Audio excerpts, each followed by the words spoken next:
এই সাইকো ছেলে প্রতিদিন এই মেয়েটিকে স্নান করতে দেখে, আর রাত হলে দেওয়ালে তার শরীরের বিভিন্ন অংশের ছবি আঁকে। কিন্তু একদিন সকালে গ্রামের লোকেরা দেখে দেয়ালে একটি মেয়ের স্নান করার ছবি আঁকা আছে। তার পায়ে আঁকা তিল দেখে সবাই বুঝে যায় যে এই ছবিটি শিল্পারই। তবুও শিল্পী কাঁদতে কাঁদতে বারবার পরিবারের লোকদেরকে বলে, আমি কাউকে কিছু দেখাইনি। কিন্তু তারপরেও তার মা বাবা তার সঙ্গে কথা বলে না। টানা কয়েকদিন ঘরের ভেতরে বন্দি থাকার পর একদিন শিল্পী তার বাবার স্কুটার নিয়ে হাসতে হাসতে বেরিয়ে পড়ে। সেই দিনের পর থেকে কেউ আর কখনো তাকে দেখেনি। অনেক বছর পর এই তিনজন মিলে তার দাদুর পুরনো ধ্বংসাবশেষ থেকে সেই স্কুটার খুঁজে বের করে। কারণ তারা গণপতি ঘোরাতে একটি গাড়ির দরকার ছিল, তাই তারা একটু মেরামত করে সেই স্কুটারটিকে গাড়িতে রূপান্তর করে। কিন্তু তারা বুঝতেও পারেনি যে শিল্পার আত্মা এখনো সেই স্কুটারের ভেতরে রয়েছে।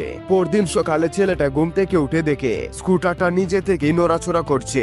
সে বিষয়টা তার বন্ধুদেরও বলে, কিন্তু তারা কেউ তার কথা বিশ্বাস করে না।